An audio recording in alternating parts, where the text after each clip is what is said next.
Tonight's cast, but we've had, Rodney Hyde, John Banks, Stuart Nash, David Parker. Paul's been, I think, consistent just about the whole bloody time, haven't you, Paul? But the rest has been a few through. So we always have a lot of fun here. The idea is to be informed and entertained both. We don't want to sit you here for all night without having a little bit of spice in the mix. Having said that, what we will do is we will start with each of the candidates giving a brief introduction to themselves and telling you what they think is the number one issue for Epsom for this election. Then I'll pick up on that, some of those issues, and I'll ask some questions.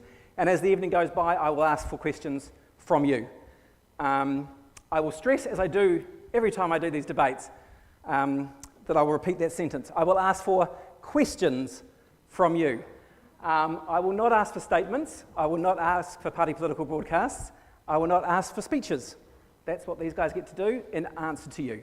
This is your chance to ask a question, a pithy, beautifully crafted, short, pertinent, specific question. If you go on, I will stop you. If they go on, I will stop them too, so rest assured.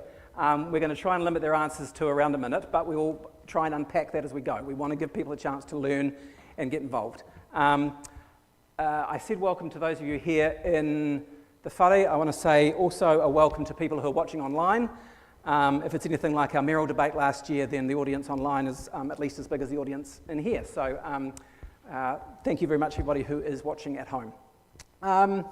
Let's get into it. Yeah, everybody ready? Everybody ready? All right. Okay. We drew straws as before. David, you weren't here, but you got last anyway. We'll just do a quick sound check though before we do that. David, can you just quickly, why don't everybody just say their name into the mic one at a time? Hi, I'm David Seymour. Hi, Paul Goldsmith. Hi, I'm Nina Sue. Hi, Camilla Belich.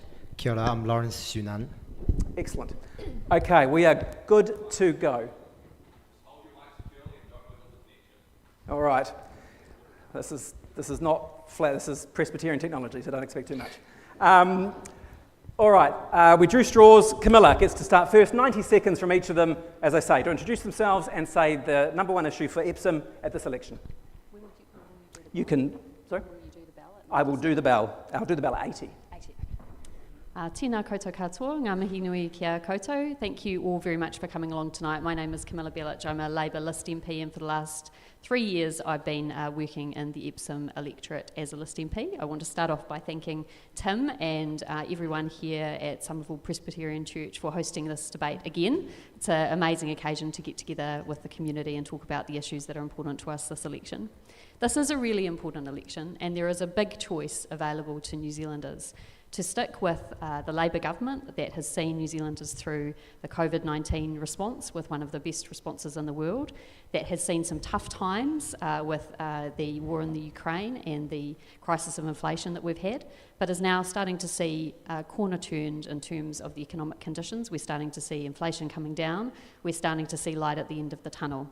And what we would like to do in Labour is to continue working on these important matters to make sure that we do see the cost of living coming down for New Zealanders. In this election, I think probably all parties will agree that that's the most important issue for most people in New Zealand this election, the cost of living, and we've got a number of policies directed at that. But the question specifically in relation to Epsom that I'd like to pick as a particular issue for this electorate is the climate. We've seen terrible issues with the January floods happening, and I know many in this electorate were affected. We've seen a huge sinkhole in Parnell. We've seen pollution in Hobson Bay. We know that we need huge investment in infrastructure in order to remedy these very serious concerns for this community, and that's what the Labour government, if re-elected, commits to do for Epsom. Thank you.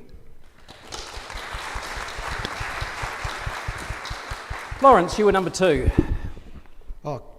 Kia ora te whanau, ko Lawrence Tuku Inwa. My name is Lawrence Xu-Nan, and I'm your local candidate from the Green Party.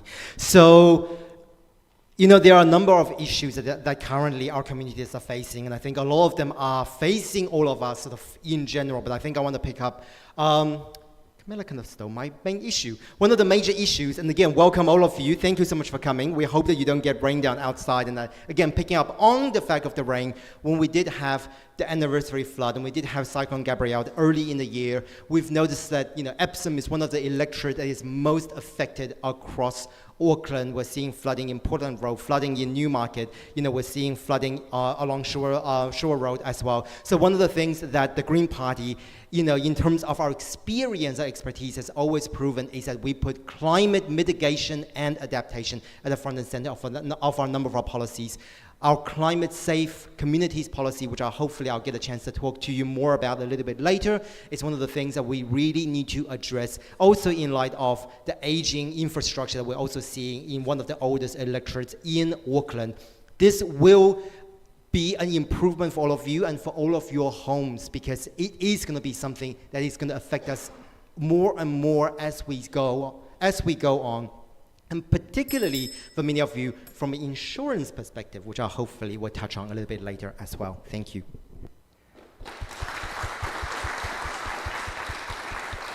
Kia ora, thank you, Paul. Good evening, everybody. Kia ora tātou. My name's Paul Goldsmith. I am the national candidate in Epsom. I've been an MP for 12 years here. I've been focused up till now on the party vote, which is, of course, is the one that decides which party gets to form government. This time we're going for both votes, and so you can give yourself a treat and vote for me as well if you want. I've been a resident here for 20 odd years. We've got 4 kids. We've raised them locally. I've actually, I think, had a couple of girls in the kindergarten down below for a while.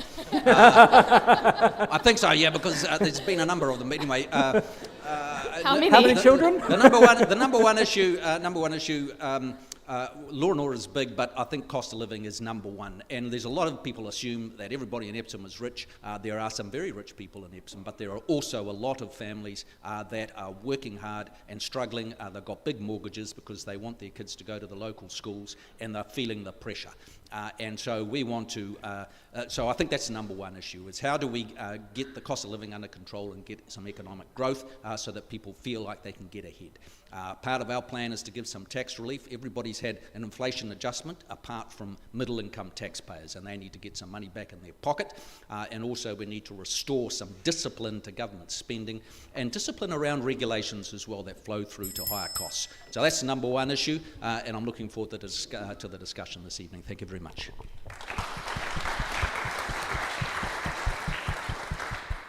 Nina.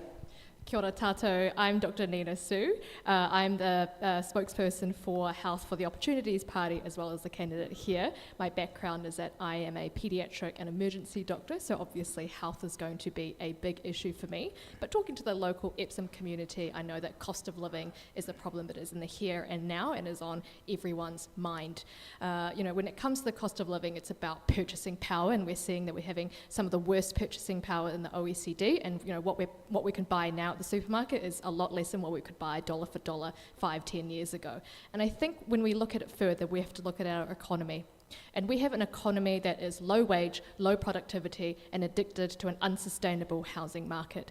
And the flow-on effect of that is we have young people who do not want to stay in our country. I'm talking about our young professionals, our doctors, our nurses, our police officers. Anyone, wanting to have a good opportunity is wanting to leave this country for better shores. And that is going to affect us in the long term, because our public services are reliant on our tax intake. And if we don't have the young people to actually provide that tax revenue to provide those services, our healthcare system, our aged care facilities, our schools, they will all crumble. And we're already seeing the effects of that in our healthcare system. With the Opportunities Party, we believe that actually we can have a good economy, we can have affordable housing for everyone, and we can have strong climate resilience that is going to take our country into the future. Thank you. Thank you. Mr. Seymour, all yours. Thank you. Look, I agree with the candidates who have said the cost of living is the major issue for New Zealand, and we do need a change of government that is prepared to fix the economy and get your living costs under control by cutting government waste from day one. There's no question about that. But for this area locally, it strikes me that the last time I was in this hall, Well, this church was about 3 weeks ago, and it was a meeting over the Upland Road development. And I think the biggest issue for this local community is the confluence between affordable housing, intensification, infrastructure funding, and the environment. And I see Margaret Voice here, and she's on the Ōrākei local board, so is David Wong, where they've been working hard to get funding for the infrastructure to stop sewage on the beaches. The sinkhole in Parnell has really just shown Auckland how bad the problems under the ground are, and yet this three-story house law rushed through by Labour and National proposing to scattergun development even further away from concentrated infrastructure investment will make it even worse if we don't reverse it. So for this community, I think it's essential that we start sharing half the GST on construction with the local council, allow targeted rates to pay for new development, and get back to the Auckland Unitary Plan, which is not perfect, but far better than what we've got now, so we can concentrate that development where it makes sense, where it's efficient to service, so the next generation can afford to live here too, but we don't completely bugger up the place they'll end up living in the process. Thank you. Thank you, everybody. David, I was interested, you said then about your concern about development getting away from the concerted infrastructure investment that we need. ACT's policy, though, has always been more out than up, right? You're big on greenfield development, which actually is away from the infrastructure. One of the concerns about ACT's policies in terms of urban growth is that there isn't the infrastructure for people out there on the edges. So is there a tension between what you've just said there, between your sprawl versus your infrastructure commitments? No, I can see why you'd think that, but I think what is critical is to accurately price the infrastructure for development, and that's when we talk about targeted rates. So if you want to go out, yeah, it has greater cost, and we should have targeted rates that help pay for that.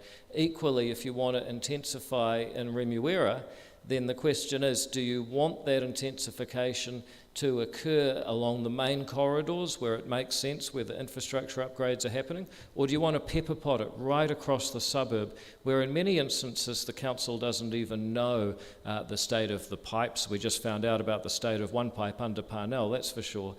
So there's not a tension. You can intensify, you can have targeted rates to pay for the infrastructure, but what's been proposed with this three-story house law across Remuera and the other Epsom suburbs is actually further miscoordinating infrastructure and development, and that's the last thing we need if we want more affordable housing and suburbs that we can enjoy. Paul, we had a plan, didn't we? You and Labour had come to an agreement 2 years ago, which you thought was a great idea, and now you don't think it's a good idea.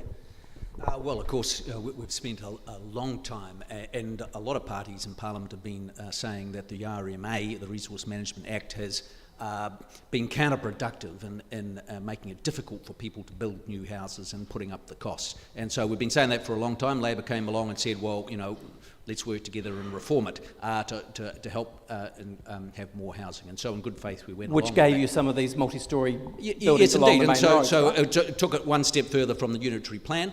There was a lot of pushback, to be fair, and then after the floods at the start of the year, we really did have to take stock of that tension between infrastructure and development, and so that's why we've sort of stepped back a fraction to say, well, actually, probably the best thing to do is to give councils the ability to either opt into that or come up with another way of still delivering a very large amount of new housing over the next few decades, so we can bring down the cost of land and housing over time. But if they can find another way to mix it, well, then we're open to that as well. Yep. And so that we think is the best of both worlds.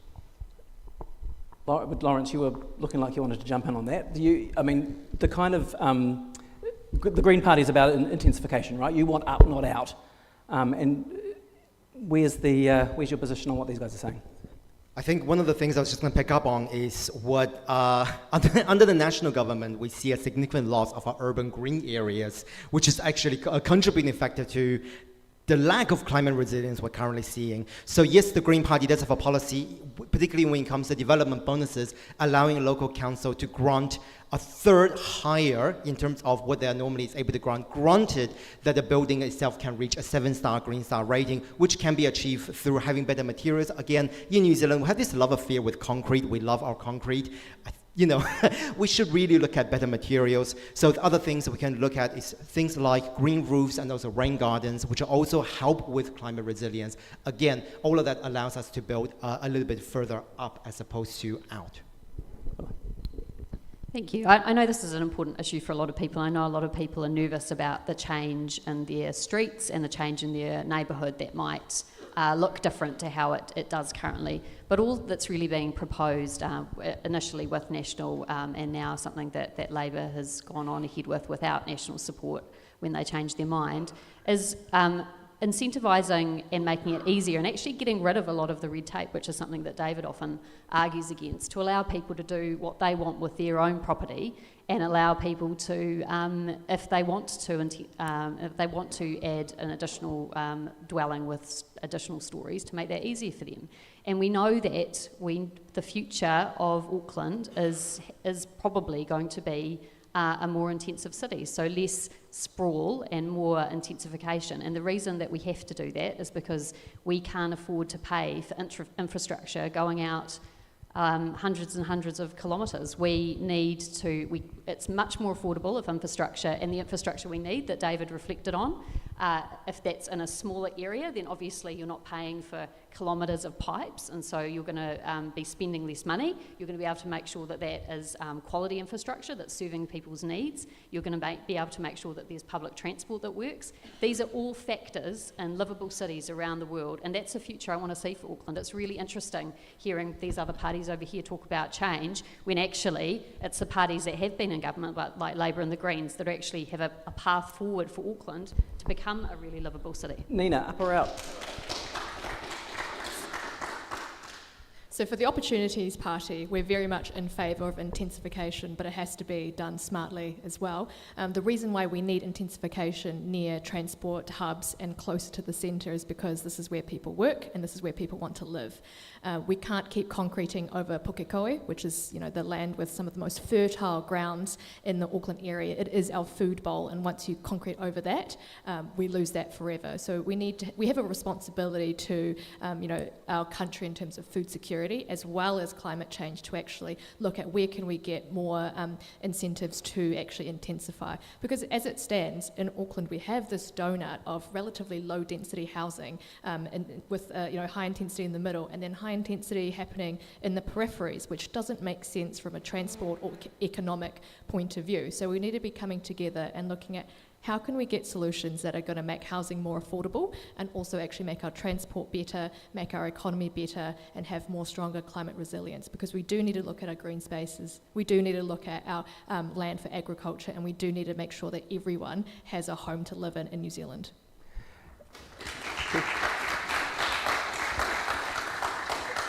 We've touched on housing. The property values are down 9% in Auckland in the past 2 years. Hands up who think that's a good thing. Oh, really? That is not what you would have said 3 years ago, Paul. That's fair to say, isn't it? I mean, we had an explosion in house prices through the COVID period, during a period of very loose monetary policy and government stimulation. Funnily enough, after we banned the foreign buyers, the house prices just went through the roof, up nearly 50%, or 40. I can't remember the actual figures. A very substantial increase, and so there had to be a correction because it was putting real pressure on affordability issues. Now, you realise you didn't ban the foreign buyers? Pardon? Did you just say that once you'd banned the foreign buyers? Once we, you mean as a country? The government banned foreign buyers to bring the cost of housing down, and then it shot up. So the only point I was making on that one, it didn't solve the problem, that's for sure. It's about low interest rates and an overstimulation coupled with a shortage of supply. Camilla, the problem, I guess, is that consents are down 24% this past year in Auckland. So while we've seen house prices come down, we're not building enough houses still, right? And that's on your watch. So you've failed to actually deliver the houses that we need in a city like Auckland, haven't we? Well, I'd probably push back on that a wee bit, Tim. I think that I know that we're building more houses than any other government since the 1950s. You're building them, but the market is not supplying them. That is a true fact. Sure.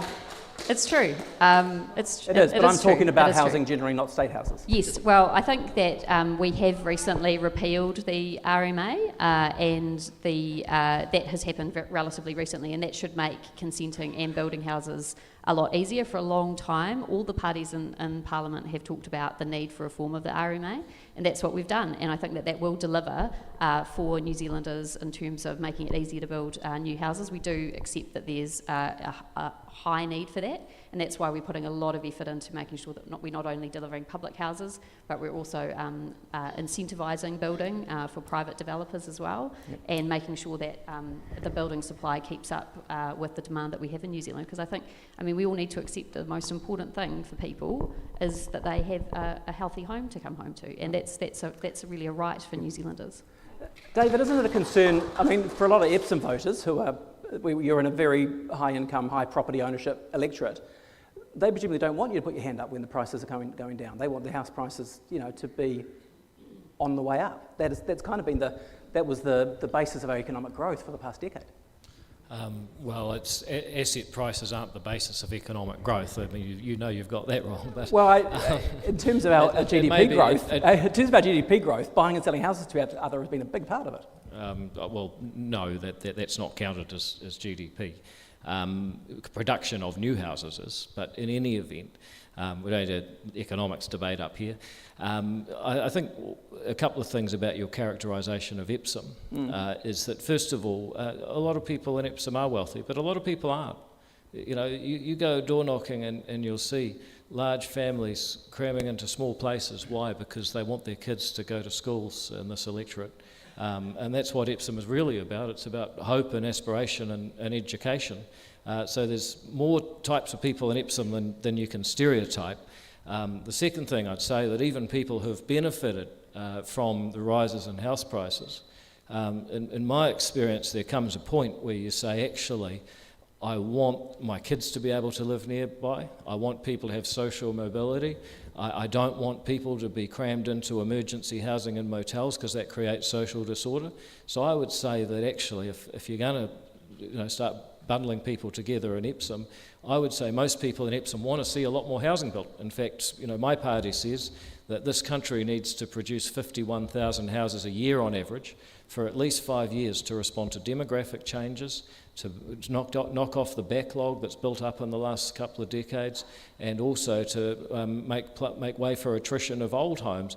And that target, doesn't matter if the government's building them or the private sector's building them, but that target comes from proper Resource Management Act reform, because these guys have replaced the RMA, but they've made it worse. Just talk to anyone who's trying to get a consent or build something.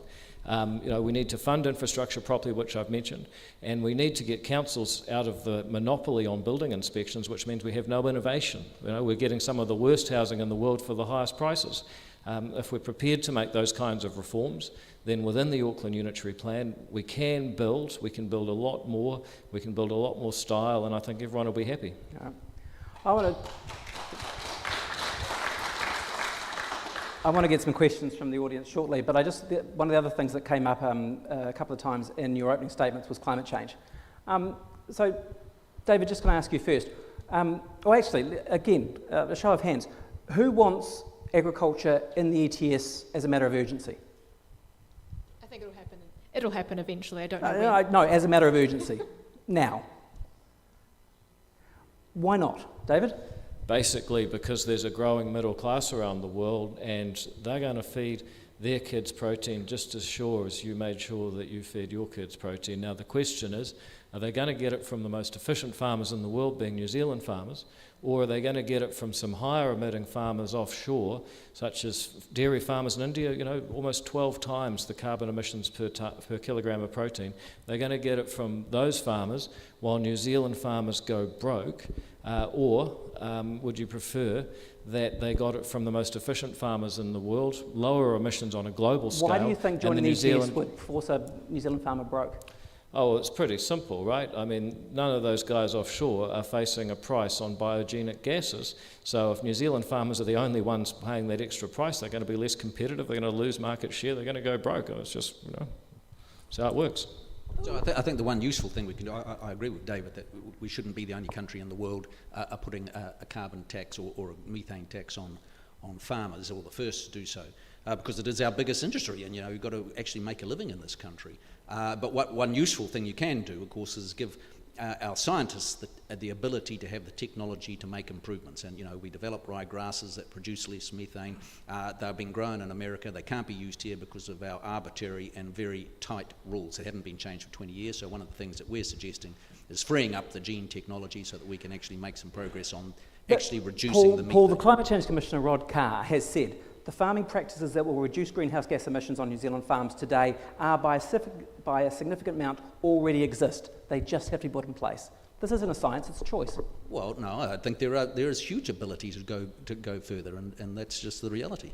Well, you can go further, but the technology that is needed to cut emissions today on our farms already exists. Do you agree with that? But we're not allowed to use a lot of it in New Zealand. That's the point. We develop it in New Zealand, but it can't be used because of the gene technology restrictions that we have. So change the GE-free laws, and you imagine that farmers, without having to go into the ETS, will swoop into that. Well, they'll be able to reduce the methane output from their farms using technology. That's one way of dealing with it. It's not the only way. I'm not suggesting it's going to solve the problem on its own, but it's one way to help. Can I just, I think it's wrong to characterise all farmers as not wanting to pay their fair share in relation to emissions. I think a lot of farmers are leaders. Well, I mean, I'm clarifying that my experience is that a lot of farmers actually do want to lead in this area. I think we just can't ignore agricultural emissions because they are the majority of our emissions in New Zealand. I mean, we can't take climate change seriously when we don't look at our major emitter. And I think there is a way forward. I mean, we've worked really hard with farmers in He Waka Eke Noa to make sure that we have a scheme that is workable, that will actually reduce emissions, and that farmers are happy to participate in. And I think that is really important. But David's point is valid. But isn't David's point valid? Is that what we do in New Zealand is so minuscule that, China Coal as a single company puts out 40%. I'm sorry, Tim, that's not a point I've made at all. No, no, David, you were saying that you don't want to hurt our farmers in terms of, because their emissions they make are My point would be valid if New Zealand was the biggest emitter in the world or the smallest. Okay, Every time you put someone inefficient out of business and have someone who produces more carbon for a kilogram of protein taking their job, that makes the world worse off.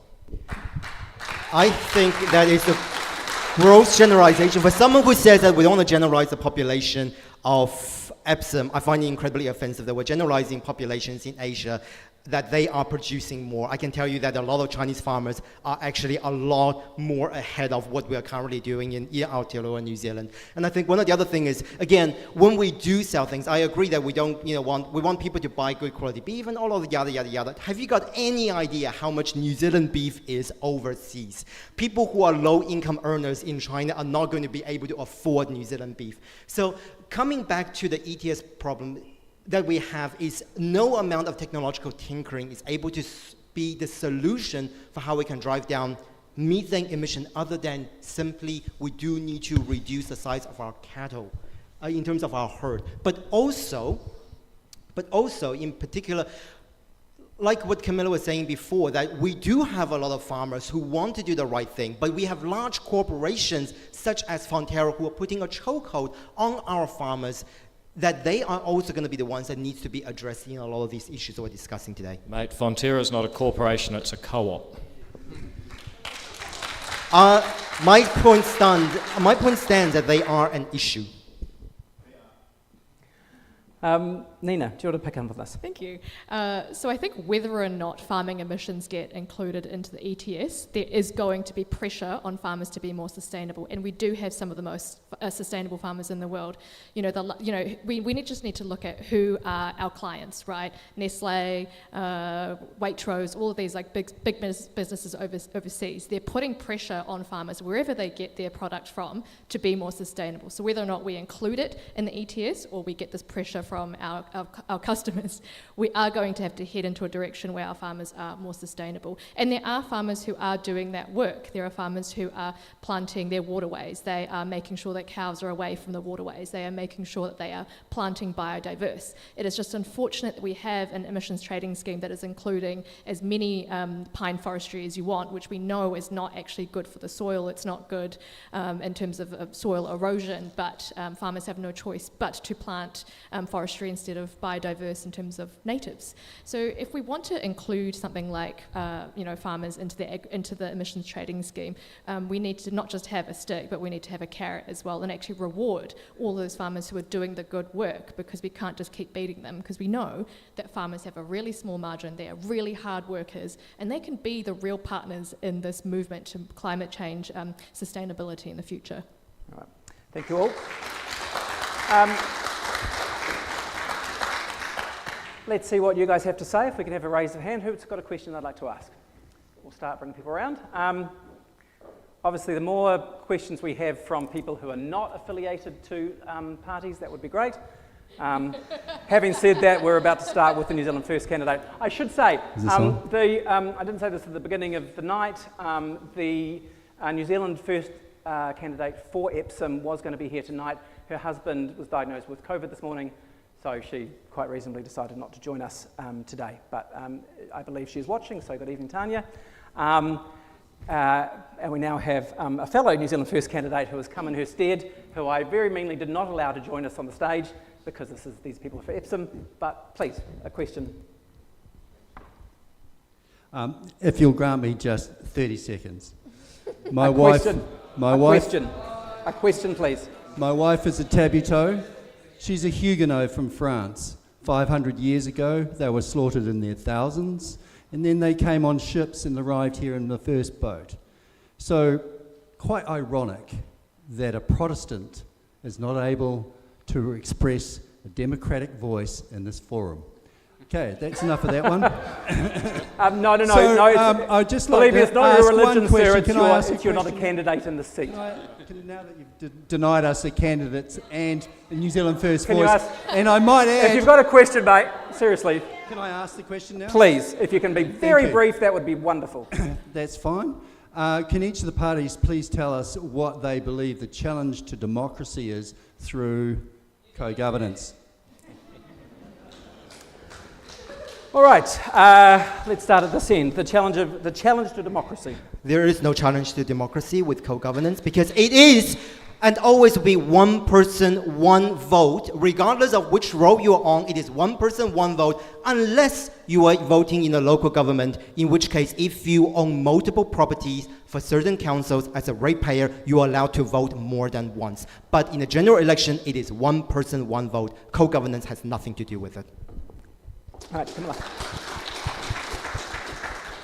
I agree. It is, it's one person, two votes in the sense that we get party vote and an electorate vote. But apart from that, I agree with what Lawrence said. I think that the issues raised around co-governance in this election have been unhelpful. We've had multiple governments over a period of many, many years institute co-governance arrangements. And I'll just remind everyone that's co-governance, not co-government. And so things like the Tipuna Maunga Authority, other co-governance arrangements that have been through treaty settlements have meant that they have been working really well. There haven't been any issues raised with them. So I don't think those types of arrangements, if they're ongoing, are a threat to democracy. Nina.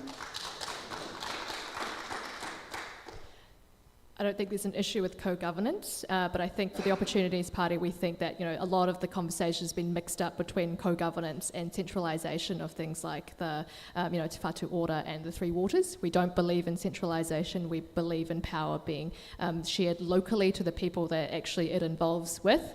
We believe in upholding the rights and principles of the treaty, or Te Tiriti or Waitangi.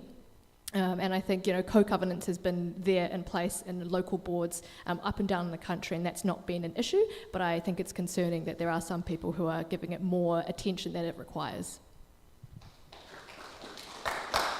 Paul. Well, I push.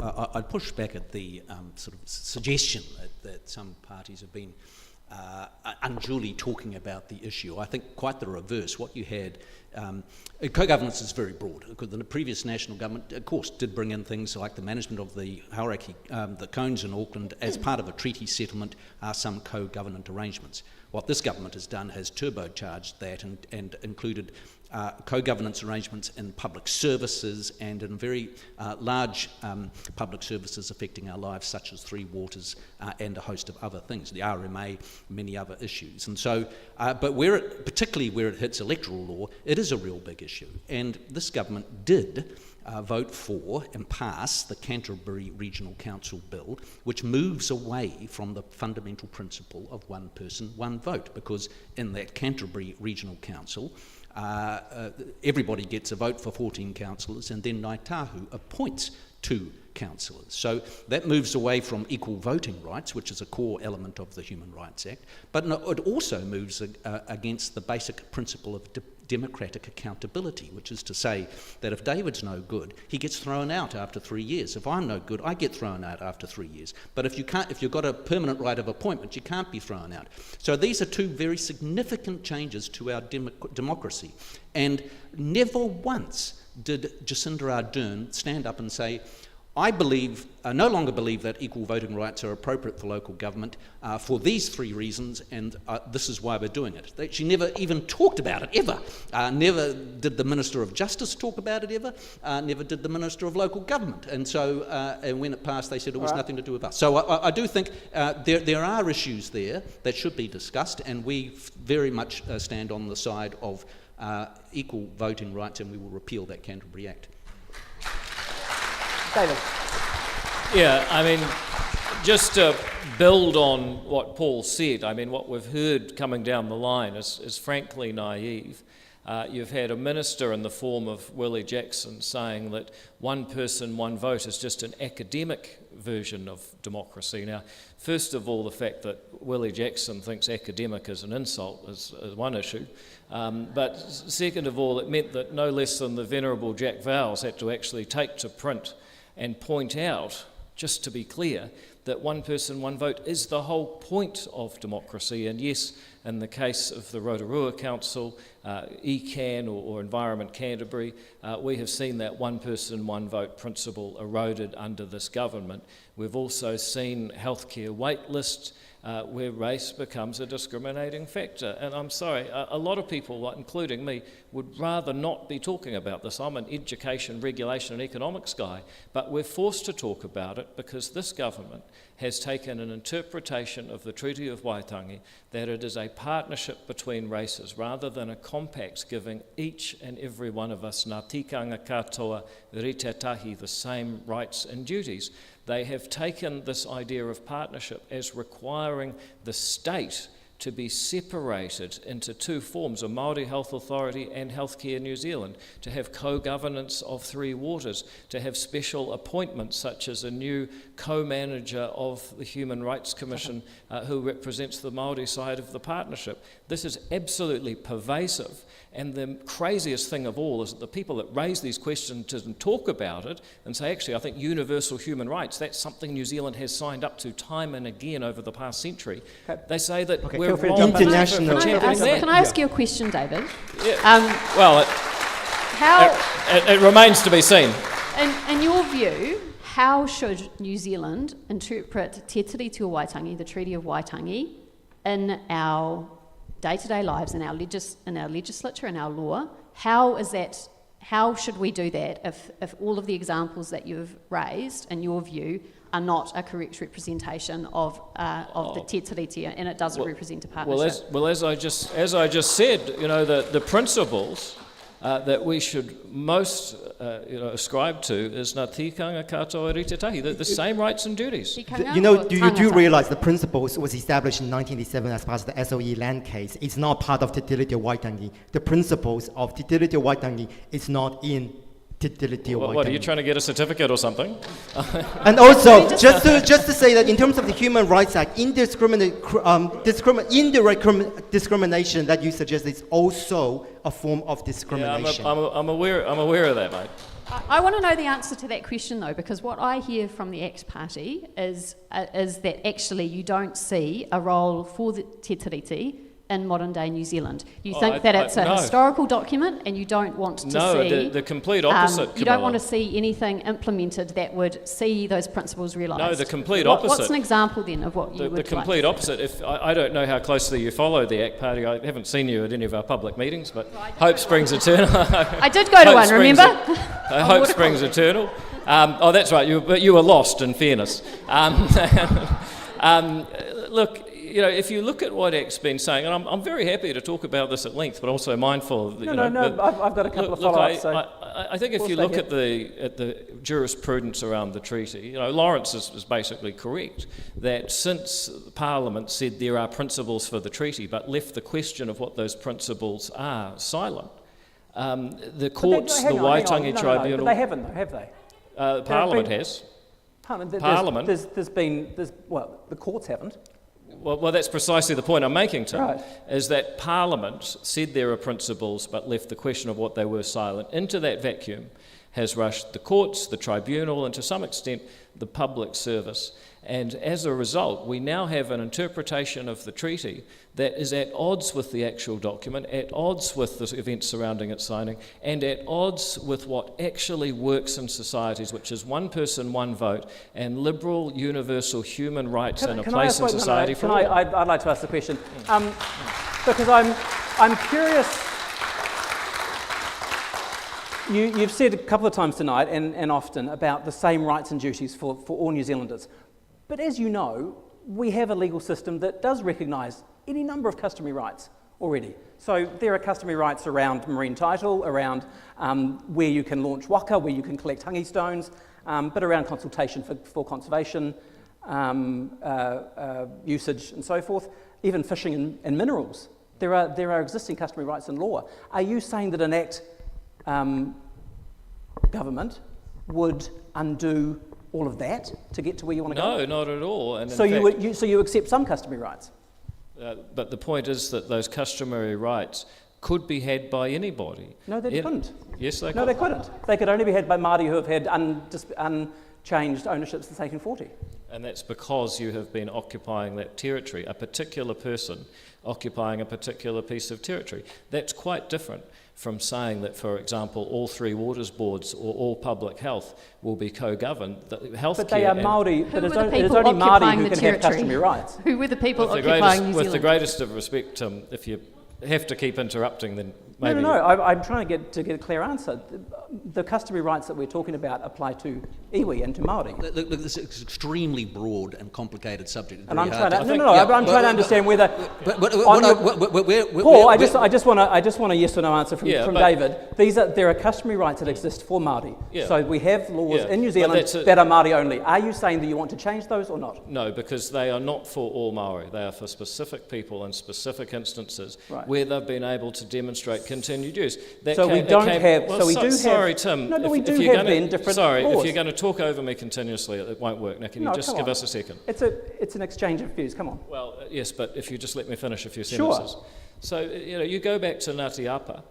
I mean, the finding in 2003 is that under British common law, which has existed for a very long time, that anyone can access, if you can demonstrate continued use of something, then you have customary rights. That applies to everybody. Now, it may be that you have to have been here for a long time to access it, but that's quite different from saying, for example, that Three Waters, all of which infrastructure has been created in democratic societies, should have seats reserved at the table based on ancestry, or that healthcare, all of which has been created since, I think, 1939, Camilla can help me with that, 38.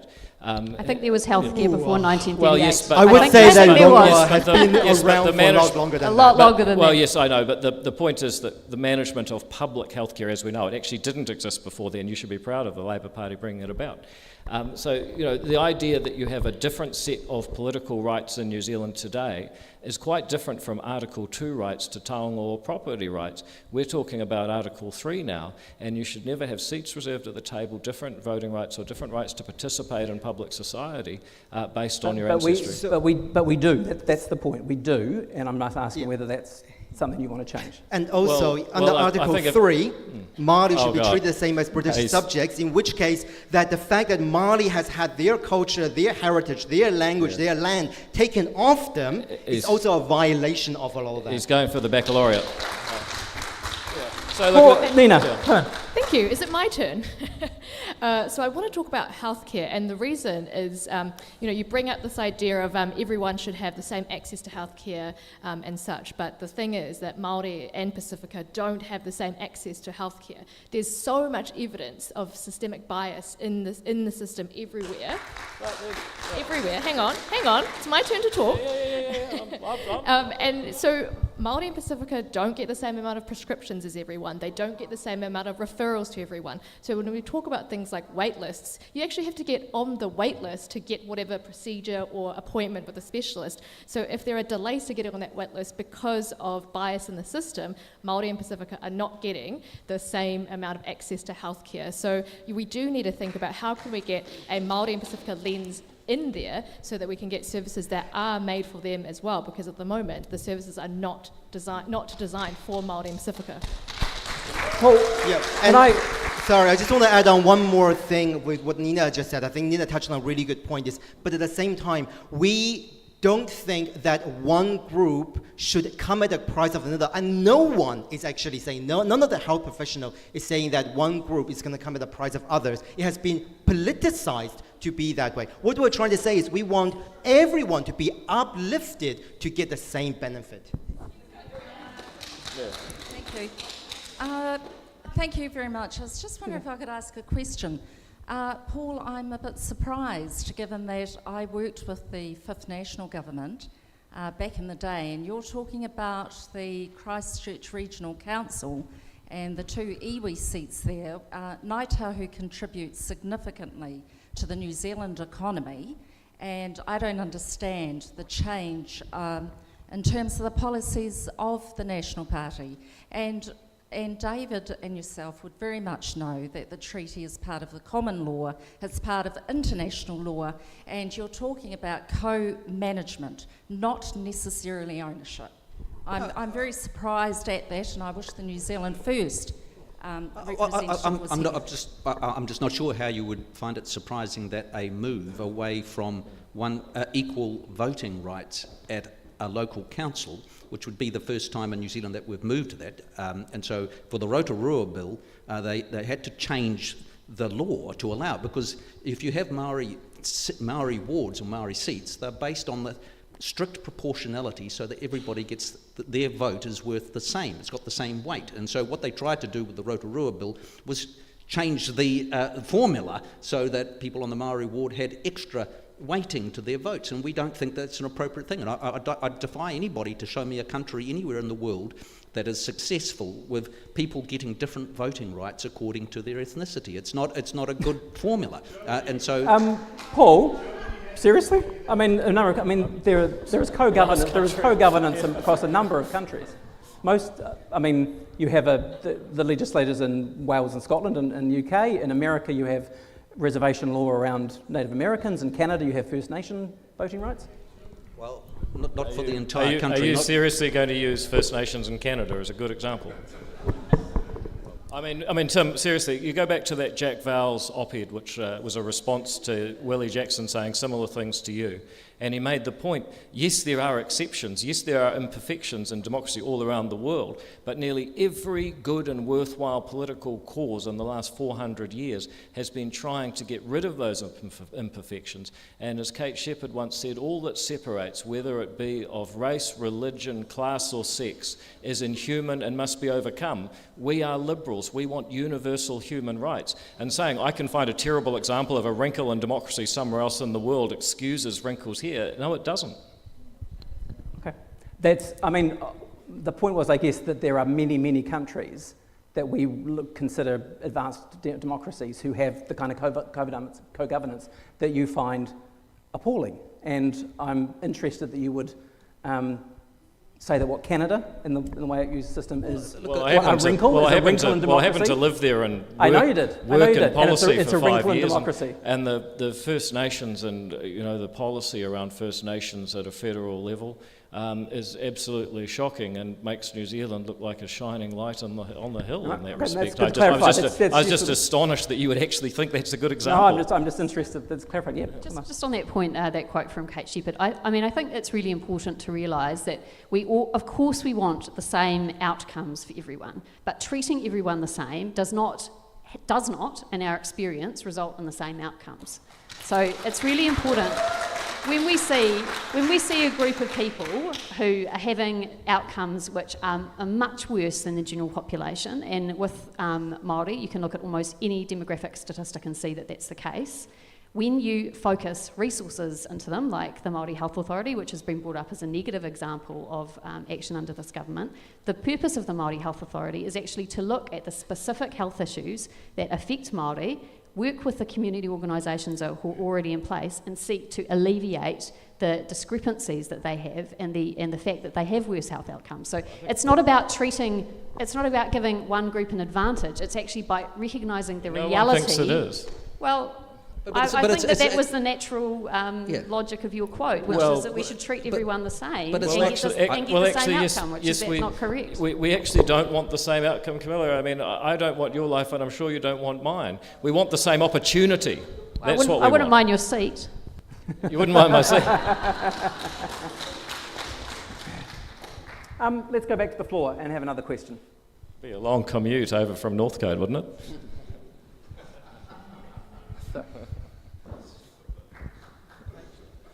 One of the biggest issues I have is if you want fundamental change over the next little while, how are you going to use the same people, the same secretaries, the same deputy secretaries, the same teams that are in Wellington that have been there, that have been working over the past 6 years? How are you going to influence them to transform and do the things that you want them to do? Happy to well, this is for you two at the end, yeah. Look, Tim just said that's for you two at the end. Are you predicting the election result already? No, I'm implying that if there is going to be a change of government, it's going to be you two, right? I was a minister for 3 years in the previous government, and the one thing I did learn was the most important thing for any minister and any government is to be very clear about what they want to achieve. And not to try and achieve 20 things, but to have some prioritisation of what they want to achieve. I have great respect for our public service in New Zealand. They do a good job, and if they are given very clear direction and a very clear sense of priorities and an expectation of measuring progress towards those priorities, they will respond. And so the key for us is to be clear in our thinking, and that's why you'll see Chris Luxon and Nicola Willis and the rest of our team outlining our clear priorities, what we want to achieve, and ways to measure that progress. If you rock up there and sit down and say, okay, officials, give us some advice, what do you reckon we should do about everything, then they do run the shop. But that's a very passive way of governing, and that's not going to be our approach. All right, David. Yeah, look, thank you. I think it's a really important question. I think that the public sector is broken. The amount of cash that's been poured in and the results and the dissatisfaction that have come out over the last 6 years are stupendous. I think Paul's right that part of that is due to leadership. I mean, you look at the crazy promises and failures over building light rail on the other side of the electorate, and then you see the guy in charge had to be reminded 16 times to sell some shares, and you start to understand why. But I think it goes beyond, do you have a better class of minister who can set priorities and let them get on with it? I think there is real resistance in the public sector, and I think it's going to be necessary to revisit the Public Sector Act so that it's possible for elected ministers to actually reach into it and say to a chief executive, sorry, you're not up to it and you actually need to go, and say, by the way, here's your KPIs, you've got a contract with me, and these are the things you're going to have to achieve. Because at the moment, if I'm the Minister for Social Development, I want to start being really serious about getting long-term dependency down and getting people off benefits into work. Well, basically, the situation is Tim's the Chief Executive, Lawrence is the Minister as the State Services or Public Service Commissioner, Camilla is the Minister for Public Services, Nina's the Prime Minister, this story's going horribly wrong, and I'm a Minister, and I'm going to, well, I just think that you're needed at the hospital, And so my ability to hold you accountable to get stuff done is really bugger all. We've got to close that loop and have a more direct relationship so we can get better quality results. And so that's, this is potentially you're rewriting the Public Sector Act to actually to do what to the CEOs? Well, I think Sack you got. them. Thanks, Camilla. Not all of them, not at once. You've said that you want to get rid of 15,000 public servants. Yeah, well, before Christmas. Yeah. Can I just say, I in the Labour Party, we will never ever celebrate someone losing their job. These are people's livelihoods. These are people's well-being. These affect people's families. There is obviously a place for restructuring, and I'm not saying that that's not the case, but we never ever, and I think it's absolutely abhorrent to celebrate individuals' job losses. And while we're giddy up on our high horses, I think it is absolutely abhorrent to mischaracterise, misquote, and misrepresent what people are saying. But moving right along. I think you're the king of people on their high horses, aren't you? I think it's important that the public sector becomes more responsive to the democratically elected government of the day. I don't think that's happening, and the facts speak for themselves. I mean, the amount of money per capita going into government is 30% ahead of inflation in the last 6 years. And you just got to ask yourself, 30% more money ahead of inflation spent on you in the last 6 years. We got more kids going to school, learning more. We got safer streets, fewer potholes. I mean, easier to get into a GP, shorter wait lists. I mean, where is this 30% improvement for all the extra money that's gone in? So Camilla can talk about 15,000. I'm glad you asked that question, David. Yeah. It went into wage subsidies. It went to raising the wages of public servants. Ahead of 30% it went ahead of into inflation. Saving tens of thousands of New Zealanders' lives during COVID. That's what that additional spending went into. I'm sorry, but can we just? But I mean, can we just bring a bit of logic back here? You know, it's up. We've had 30% ahead of inflation after 6 years now. COVID's been over for what? A year, 2 years, and the spending is still there. You know, and maybe not for Chippy, but you know the fact COVID's been over for 2 years. Yeah, and the fact is that we still have the spending, and the forecast is we're still going to have it for a long time. Paul, has COVID been over for 2 years? Are you asking me an epidemiological question? In New Zealand or the rest of the world? Well, people are still getting COVID, obviously, but in terms of the intensity. No, okay. The economic impact. The point that David's making is that we should be moving on economically, right? Well, look, I mean, we have had. It's an 80% real increase in spending, and yes, I think a lot of people understood the increase in spending. During COVID, but it hasn't come down anywhere near, and every single number that Grant Robertson has put in his budgets and his debates have always been exceeded because they are frankly addicted to spending, and their solution to every problem is to spend more, and they seem to genuinely believe that you solve a problem by putting out a press statement saying that you're going to spend some money to fix it, whereas the follow through is what matters, and so that's where the real challenge has been over the past. And how many times did Bill English and John Key oversee their spending allowance?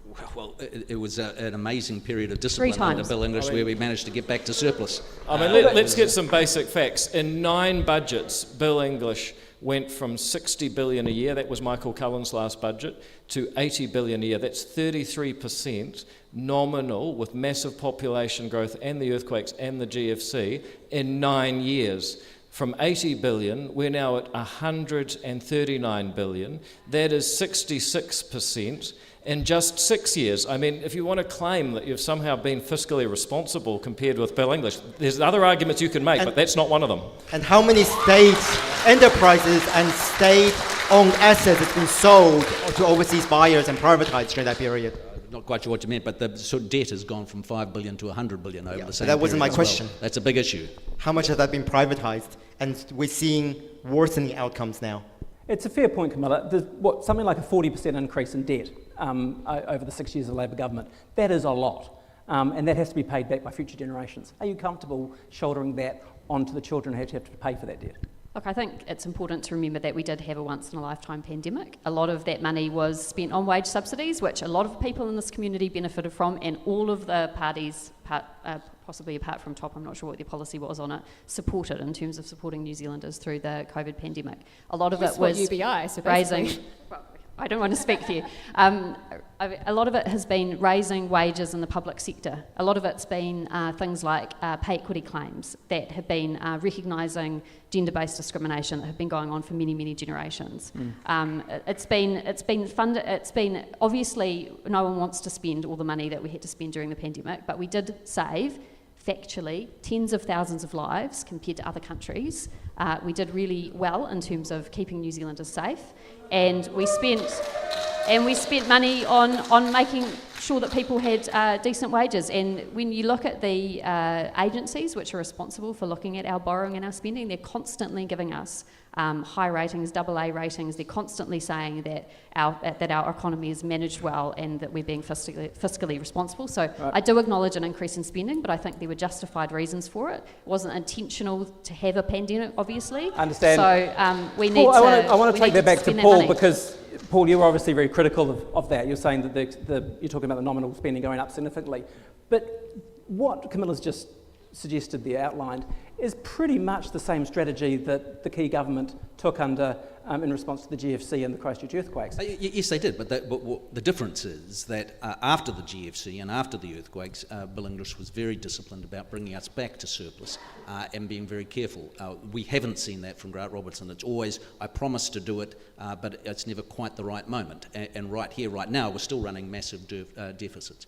And if people saw that big increase in debt from 5 billion to 100 billion in 6 years, and saw light rail down Dominion Road and a whole bunch of things that they've got for the money, that they might feel a bit more justified. So the nurses and teachers yes, you've got to pay, you've got to keep on paying those, but that ultimately comes down those to how you those have generate barely wealth. kept up with inflation. I mean, teachers haven't kept up with inflation under this government. I mean, that's the real problem.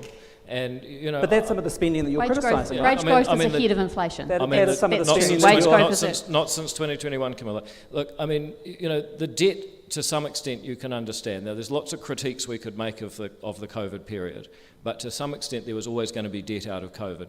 My criticism is that the spending continues today and is forecast. We've basically gone from 27, 28% of GDP to 31, 32% of GDP. 4% of GDP is a lot of money to increase expenditure if you can't demonstrate better outcomes. But you're not getting back into surplus until the same year as Grant Robertson, right? Back into the surplus at the same year. year. You're getting back into the surplus the same year. Well, that's true, but we're also doing that by spending. We're going to spend a lot more on teachers. We're going to spend more on GPs. We're going to spend more on local infrastructure, a lot more, because that's an issue around here and in urban New Zealand everywhere. We're also going to spend more on locking people up, because frankly, letting people out of prison to terrorise communities has been a failed experiment. And finally, we're going to spend more on defence, because unfortunately we've got to pull our weight. So yeah, you're right, but we are also looking at areas, besides cutting people's taxes, by the way, where we actually need to do better than increasing spending dramatically to get no better results. That is the legacy of Grant Robertson and the Labour government. Let's take a question here, and then we'll come to David after that. My question's to Camilla. As an Aucklander, there were a lot of things that were positive about COVID, but one of the things that I'd like to ask you in hindsight is, would you have locked us down as much as we were locked down, as much as our businesses went to the wall, as much as our mental health had a fallout, and really Wellington failed to completely front Auckland in so many respects that I think your fallout you'll find in Auckland today still is about that. Here. Look, I lived through those lockdowns in Auckland as well, and I have 3 children at home, and so I 100% understand how difficult that was. It was really difficult, I know that. I think in hindsight, obviously, if you knew exactly what the future would bring, obviously there are always things that you would change and do differently. I think the issue that we had is that we had Delta, and we basically got to and that was the basis of our long lockdown that we had in September. And it was hard, really hard, and I acknowledge that, and I acknowledge that for business. Well, I'm acknowledging to you here in this room that I know that it was really, really hard for Aucklanders, and I know because I am one and I suffered through that with everyone else, and for people with businesses, I know that as well. So what I would say is that, yes, obviously with hindsight, you can make different decisions, but at that time, we didn't know that we would have an Omicron outbreak. We didn't know how... I guess the question is, would you make different decisions in hindsight? If I knew what I know now, yes. I think everyone You would do the lockdowns differently? Well, I think that if we had known that we would have got an Omicron outbreak... That's interesting. I don't think I've heard a Labour MP say that. I think absolutely if you knew that, but the problem was at that point we didn't know that. We just knew that we had Delta, and we did actually eliminate Delta. And prior to that, before that lockdown, you know, New Zealand, a lot of New Zealanders were extremely happy with the government's response and with the elimination strategy. Nina, you come from a healthcare background, so come in here. I think that's a really hard question to direct at Camilla. So from my point of view as a healthcare professional, I worked through the whole pandemic from start to end, and I'm still working at the moment in the emergency departments. And I agree that 2021 was a really difficult year with that really, really long lockdown for everyone. I was working through that as well. What I can say though is in 2020, when we were going through the initial lockdowns amongst the healthcare community, we were seeing what was happening internationally with doctors in the US, in the UK. And we really, really felt for our colleagues because actually doctors over there, nurses over there, they lost their lives from COVID, not just from getting COVID and dying from it, but there are a lot of doctors and nurses who actually killed themselves because of the guilt of making those decisions of who lived and who died, because they actually were having... In those places, people... Well, in fairness, sir, that's not the one she's talking about. I'm talking about doctors and nurses who had to make decisions about who went on a ventilator and who didn't, and died because they felt so guilty that they killed themselves. So that was the context from 2020. In 2021, I totally understand the feeling that it was too long. I agree that perhaps we could have had a different approach, but that's only because we have the ability to have that 2020 vision of retrospective vision. So I think that's really, really hard to put that pressure on someone who wasn't actually at the helm of making those decisions as well. But I can totally agree with your sentiment, because I personally felt like it was a long lockdown with potentially not as much benefit as we had before. But like I said, it's really tricky. The science was changing around how effective that vaccination was around transmission, and we can't make those decisions we only had limited information at the time. Understood. Thank you. Let's take up another question. Yes, I've lived in this electorate all of my life, so it is very, very dear to me. A question for the candidates who do not live in the Epsom electorate. Why are you standing in this electorate, or are you just carpetbagging? Hey, which of you live in the Epsom electorate? Hands up. All right, I guess the question's for you two then. Why stand in Epsom when you're not living here? Sorry, sir. I didn't hear the last bit of... Carpetbagging. Okay. I moved out of the Epsom electorate because I couldn't afford a house in the Epsom electorate, but I used to live in the Epsom electorate. I lived in Remuera as well as in Mount Eden. So this very much was something an area that I grew up in. Well.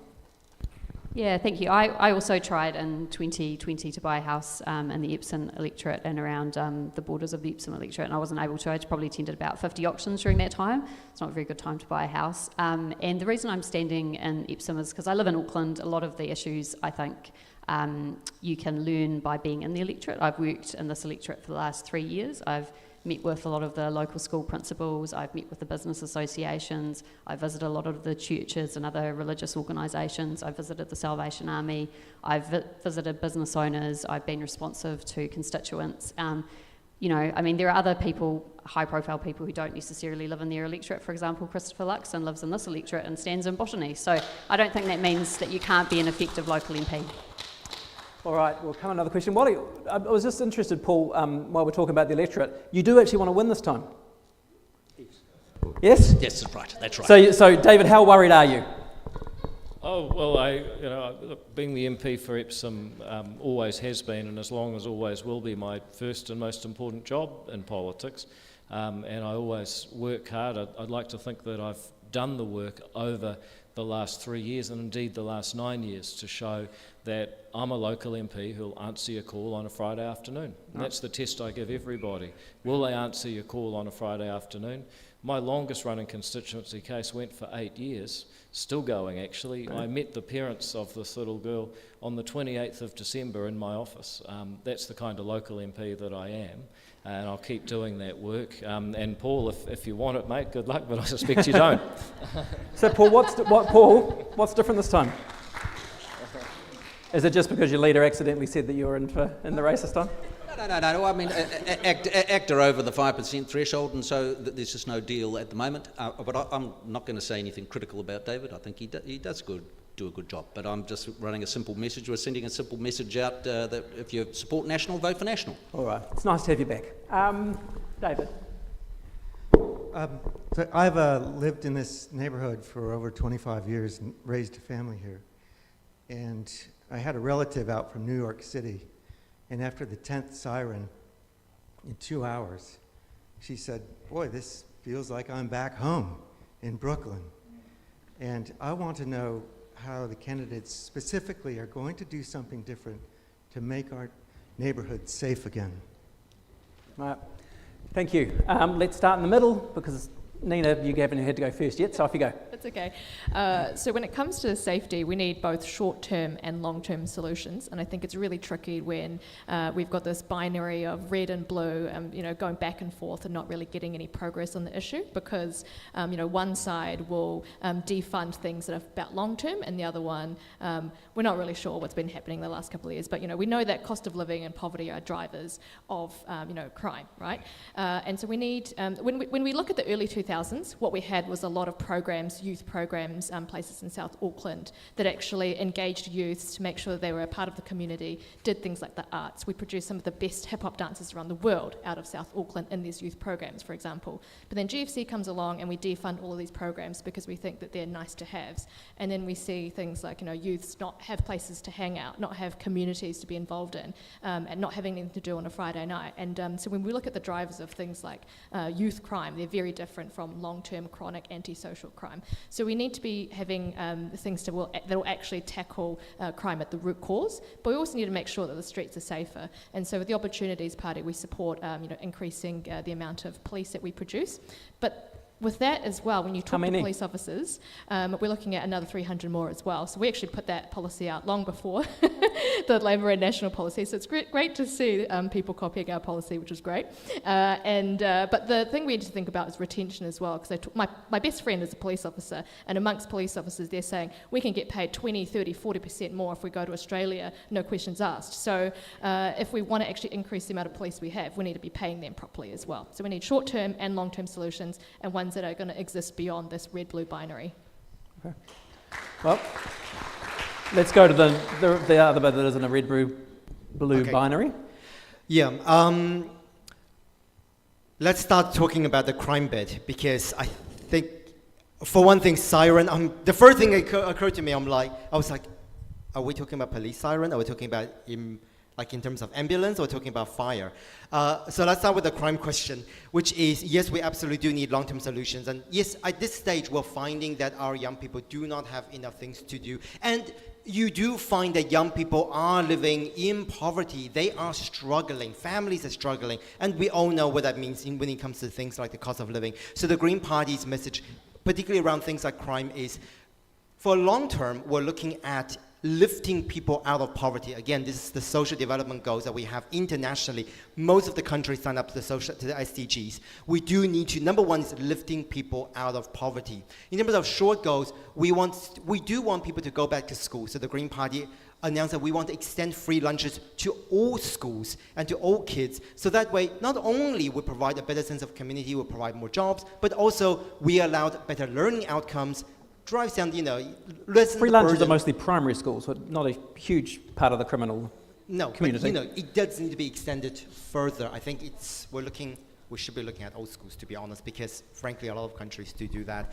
But on the other thing, if what you're hearing is not police, but other form, we do now see as a result of more, again, sorry, this is the Green Party, so more extreme weathers, we do see more ambulance call out, and also more fire engine, fire department call out as well, as part of that risk. We'll back to crime.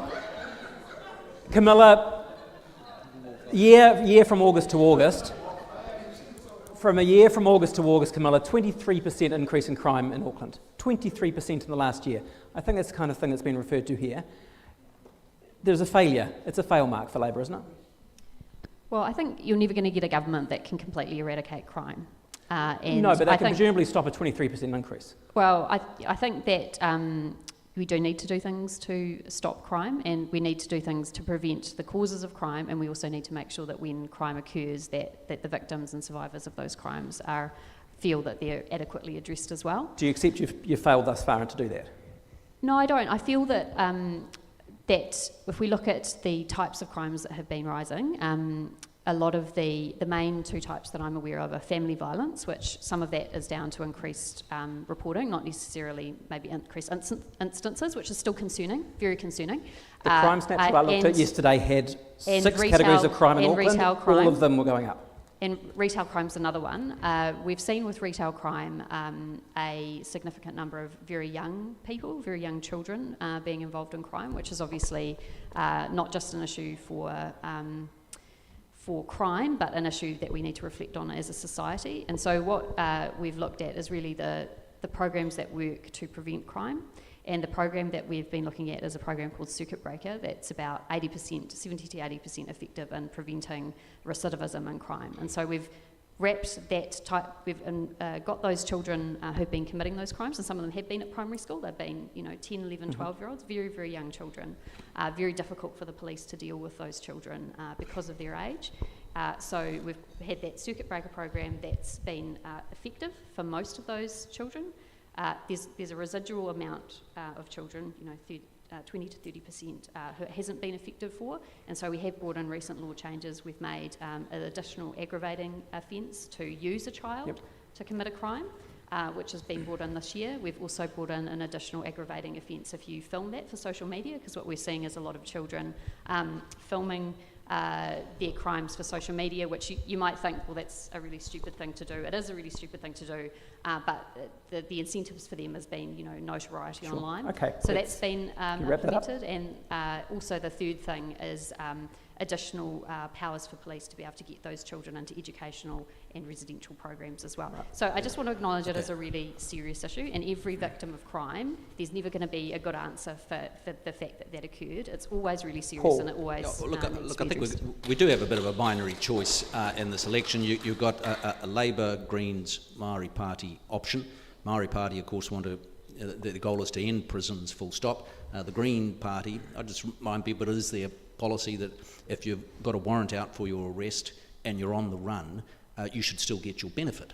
Currently, the nasty government cuts your benefit when you're on the run with a warrant out for your arrest, and the Greens want to change that. So that sort of sums up their attitude. And Labour, of course... When they use their benefit and when they use an ATM machine, you can then track them down. Well, it's expensive to be on the run, I understand. But look, and then...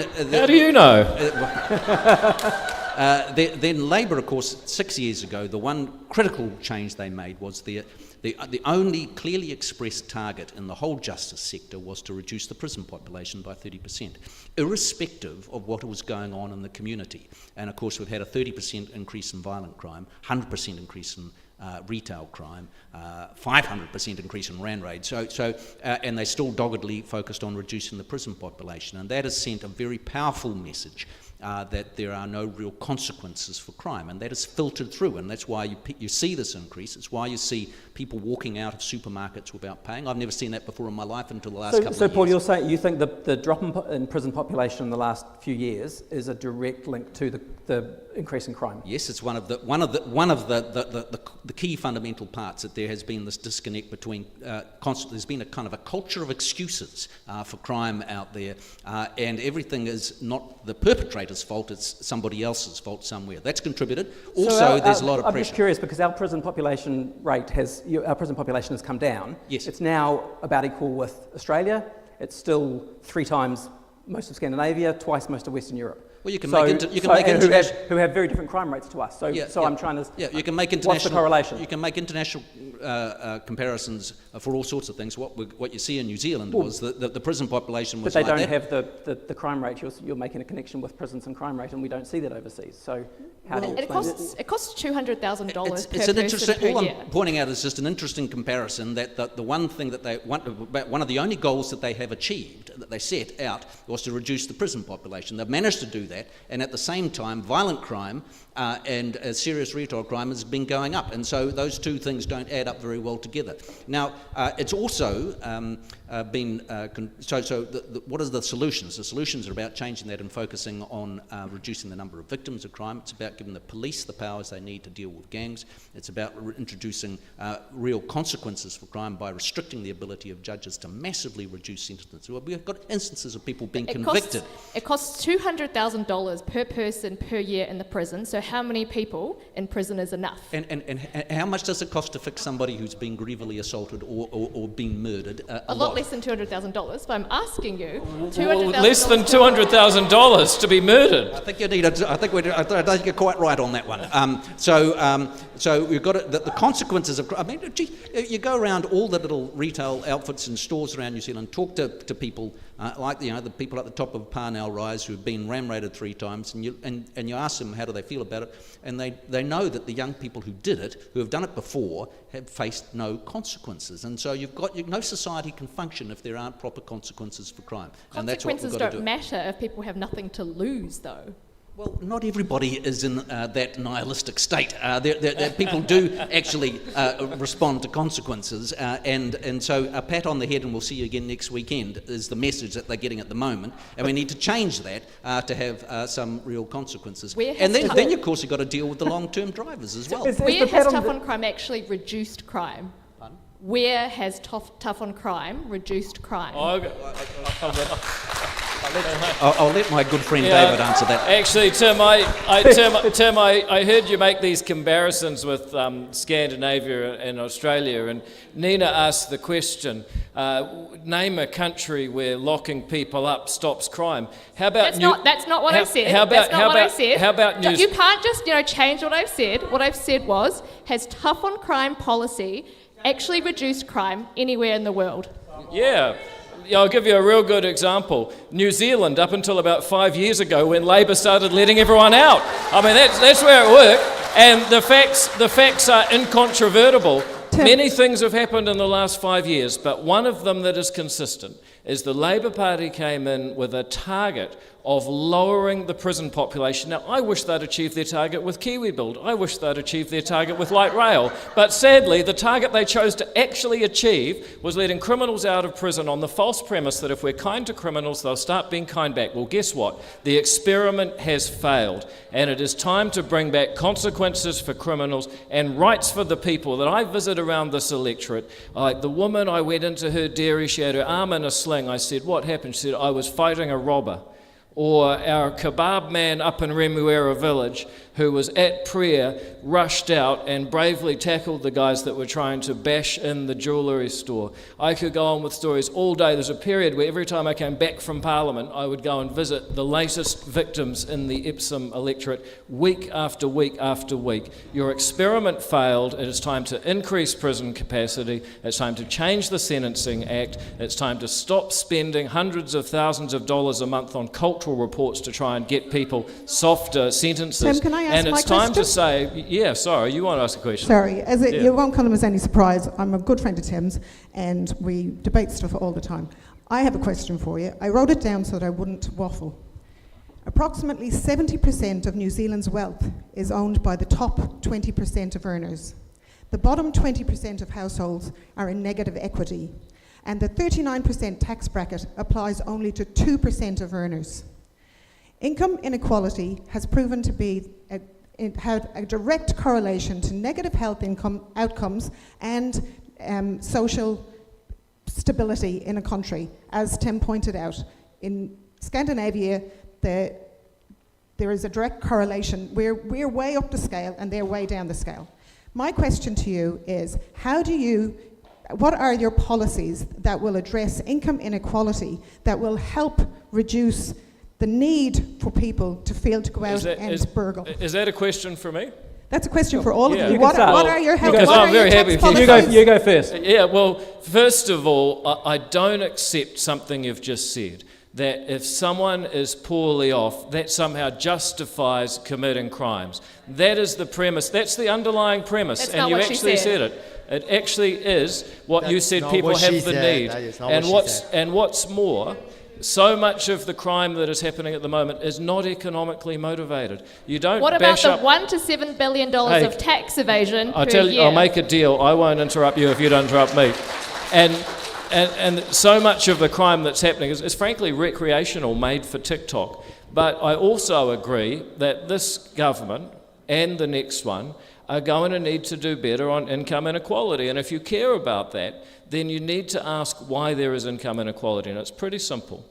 You go back 45 years and drill into the data. The lowest 20% of households in the early 80s used to spend a quarter of their income on housing. Now it's more than half. Incomes have actually kept up. The simple fact is that we have made... I'm sorry, you can shake your head, ma'am, but this is the Ministry of Social Development. It's not some crazy right-wing organisation until after the election. Now, you know, this is the data, ma'am, and if you care about this, you should be interested. We want to make it easier to build homes with proper infrastructure funding, proper planning, and proper building QA so that more people can actually have a secure place of their own. Because I see it at Newmarket Primary. I see kids that have come into emergency housing, they're there for 6 weeks. You know, the good people at the school do their absolute best to try and help them out as much as possible, and then they find that they've gone off because insecure housing is a driver of poverty. So yes, we do need a more equal world, but what you're alluding to, that maybe it's the fault of people who've done well, and that maybe if we just took their money with a wealth tax, then maybe that would make us better off. What is your tax I reject policy that. My question was, what is your tax policy my turn. to reduce income inequality in this country? I've just explained to you why tax is not the answer. All right, Paul, do you want to pick up the next one? Because that's... Look, I mean, I agree. If you're dealing with inequality, dealing with housing, $175 a week rents is a big issue. The second one, of course, the best solution long term is the hope and offer of education, universal education, to equip everybody to succeed. I don't agree with even more redistribution in the tax system. I mean, the tax system is massively redistributive at the moment. But we've got two economic challenges. One, we're in a war for talent with Australia. And two, we need to actually get some growth in our economy. And one of the fundamental drivers of growth is investment.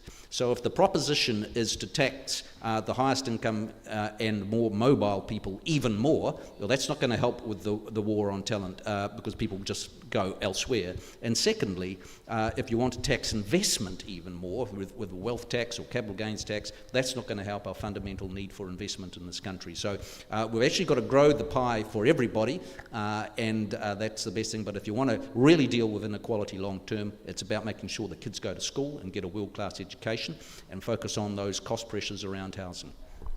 Nina. Well, firstly, we're going to talk about wealth inequality and how we're going to tackle that. Well, we need to be looking at the fact that $12 million worth of wealthy donations went to those two parties over there. So are we going to get real action on that? I don't know that that's going to happen. Your party was bankrolled by Gareth Morgan. You wouldn't be here without donation. He gave $3 million. He's not here anymore. We're the New Opportunities Party. Oh, okay. I have nothing to do with men. But fundamentally, what we have wrong in New Zealand is that we have no form of asset tax at all in New Zealand. So people are accumulating wealth through assets. But we also need to differentiate between what is a productive asset and what is a non-productive asset. So in New Zealand, like I was saying before, we have an economy that is addicted to selling homes to each other, driving up that value over time. When we look at the wealth in New Zealand, that has actually increased. The average wealth has increased over the last couple of years, simply not because we're more productive, not because we're earning more in relation to inflation, but because our assets keep increasing in value in terms of land prices. What we're saying is that we need to take that tax burden off of income so that people are actually rewarded for the hard work they do, whether they're a labourer, whether they're a nurse, whether they're a police officer, and actually be rewarded for that work, and put that burden onto land to increase productivity of how we use our land so that people are actually housed in the houses that we have in New Zealand. Also, people are encouraged to build more, like we're saying before about intensification in key areas, especially in our central suburbs. So if we want to address inequality, we need to be making sure that we have a productive economy so that people can actually be incentivised to use their wealth in productive assets like business and innovation rather than just unproductive land. I think it's a really good question, and it's one of the great questions of our time: is how do we reduce inequality in New Zealand? It's a hard thing to measure, but we have had people like Max Rashbrook look at the last 6 years of a Labor government and seen inequality reduce, but we know we've got more work to do. Paul talks about the challenge of losing talent to Australia. The challenge that's first and foremost in my mind is child poverty, and how we're going to move children out of poverty. We've lifted 77,000. We know that there should be no child in poverty in New Zealand, so we need to do more. One of the things that the Children's Commissioner recommended and the Welfare Advisory Group recommended that would make the biggest change for children is actually indexing benefits to income, which is a change that we made. And it's really disappointing to see the National Party seek to reverse that with their tax package that would see more children in poverty in order to fund their tax cuts for wealthier people. So I think that's certainly a policy that I don't think is favourable. And also just to defend Nina a little bit, I think it's quite rich, David, that you are giving Nina a hard time about being bankrolled by wealthy business people when someone's actually given you their plane. I mean, that's I just think maybe stay out of that one. But I thank you for your question. I think it's a really important question. We know that at the moment it's Camilla, tough economic time, and so in terms of the changes that we can make in the short term. Camilla, you say it's a really important question, and fair dues, 77,000 kids out of poverty under your term. But Jacinda Ardern, when she started, promised 100,000. You failed your own target. Well, I don't think Jacinda Ardern, if you asked her, and I'm sure that I've seen her say this, would ever accept any child in poverty. So I'm sure that she feels that she hasn't done enough. I'm sure that your government set yourself a target, I'm sure that she would never be satisfied with having a single child in poverty. And so in that sense, it's something that successive governments would always fail at, because there shouldn't be children in poverty in New Zealand. We have so much here. We should be able to have a society where children are not impoverished. And I think Jacinda would accept that. I certainly accept that. Lawrence, I mean, the Greens have been part of this government the whole time too. There was a government target of 100,000 kids out of poverty by 2020. You've reached 77,000 by now. Yeah. It's not a great track record, is it? Yeah, and the Green Party has been very vocal about the fact that we do need to lift people out of poverty, which is why this year we're looking at two things. Number one, an income tax rebalance where we'll give people a tax-free threshold, as well as raising the upper limit to maybe I think a little over a decade ago at 39%. The other thing is that we are going to want to introduce a wealth tax as well as a trust tax. That way we are able, that the top 0.7% of our society, of Aotearoa, is able to also help us out. I'm sorry, the top 0.7%, are you saying only 0.7% of New Zealanders have property in a trust? No, only 0.7% of New Zealanders. This might be hard to believe, particularly when we're talking about in Epsom, when the average housing price is, well over $2 to $3 million. But there's only 0.7% of people in New Zealand whose net asset is above $2 million. Your policy taxes every single asset in a trust from $0. Yes. That means that somebody who put their house in a trust because they're worried about losing it in their business, or they're worried that one of their kids might lose it in a relationship dispute, they'll pay 1.5%. If they've got $1 million unit in a trust, they're going to spend $15,000 a year on your trust tax. Every single person. I'm so glad you raised that, David, because one of the problems we have with the trust in New Zealand is it was supposed to be used to protect people when they are wanting to start their own business, to protect their asset. I get that. But trust has now been used as a legitimate form of tax avoidance. This is why we have an up to $7 billion deficit per year in terms of our tax avoidance. So the other thing, obviously, when we're looking at this, we keep on talking about affordable housing. And, going back to what David was saying before, yes, we want to build more houses, but affordable housing, affordable rent is no more than 25% of your income. David said that himself. I completely agree. How are you going to ensure that the houses that you're going to build is going to be no more, the people that is going to charge the rent is going to be no more than 20% of those people who are living at that house, those people who are on minimum income, those people under the national policy is going to get no more than $10 per week. And according to Tanya, that's going to be like a couple of protein bars and maybe something else. But on top of that, when we're looking at this, affordable housing to buy is no more than 3 times your annual salary. That is a goal that we achieve. We know that the Greens will not be able to achieve that yet, but that is a goal we want to achieve, and that was something that we've had decades ago. Paul, can I ask you, it's something Camilla mentioned, and I do want to give you... My parents have just left the building, so you're obviously going on a bit long. We're done. We're almost done. We can give you a few more minutes, but I do want to give you a right of reply, because Camilla mentioned the part of your tax plan, part of your fiscal plan, sees you change the indexing of benefits from wages back to inflation. So for the past few years, we've had benefits, other than super, indexed to wages rather than inflation, which usually means a higher increase, right? To be able to pay for your squeezed middle tax cuts, you're taking the indexation off and back to inflation, which will mean that beneficiaries are going to be getting less of an increase in the years to come. Agreed? Well, depending on how the things go, but that was the case before for many years, and we think that's appropriate. So defend to the audience why the poorest New Zealanders should pay for the tax cuts for the squeezed middle.